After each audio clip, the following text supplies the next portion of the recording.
Well, the prison guards asking inmates for their pronouns. Police allegedly allowing suspects to choose from 67 genders. And the Labour Party at war over women can be born with a penis. Where does all this end? Joining me now to possibly help me is General Secretary of the Free Speech Union, Toby Young. Toby, I'm all for free speech, as you are. But a lot of people are taking this gender identity debate and the issue whether women have penises to what I now view as absurd levels. I thought you were going to say absurd lengths, Piers. Yeah, no, I agree. I mean, the flip side to these various diversity, equity and inclusion initiatives, which on the face of it appear to be motivated by very good intentions, the desire to make marginalised, vulnerable people feel more supported and included. The flip side is often a kind of authoritarian intolerance for anyone who dissents from this woke groupthink. And we see this in the police. I mean, the police, as you said in your introduction, have now said to people suspected of crimes, including violent crimes, that they're able to identify as various different types of gender. And it's very important to allow them to do that, not to assume that they identify as male or female.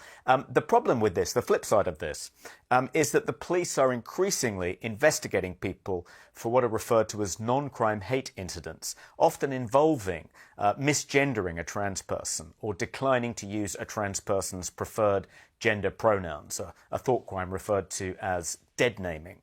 And the Free Speech Union is increasingly contacted by people who are being investigated by the police for allegedly having committed a non-crime. Someone has complained about something they've said or done which doesn't meet the threshold of being a criminal offence, but the police feel obliged to investigate it anyway, and when they've concluded their investigation, they record it as a non-crime, and that can show up if you apply for a job working with vulnerable people and someone does an enhanced criminal records check. That can show up on your criminal record, the fact that you haven't committed a crime. You may think that this can't be going on at scale. I think, Toby, I think the thing is, I think you can identify as what the hell you like. What you can't do is question biology, as far as I'm concerned. You're born a man or woman.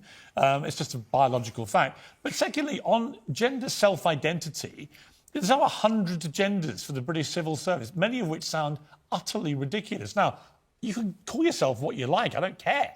But the moment that government bodies start to say these terms have to be used, I just think they've lost the plot. It's like society doesn't have to change completely to come round to the whims and fancies of people who decide they want to be called, you know, gender whatever. It's like, I don't think that's right in a society.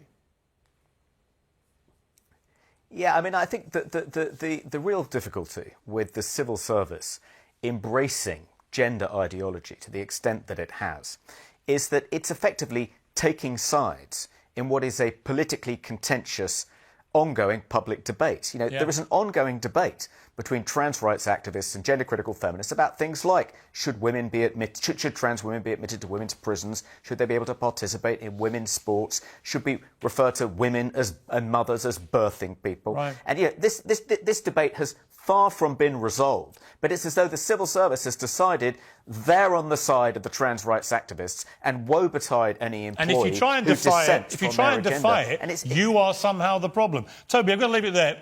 Great conversation. Please come back again, because this is not going to go away. If anything, it's going to get worse. So I look forward to speaking to you about it again as we deteriorate down into a further woke abyss. Thank you for joining me, Toby Young.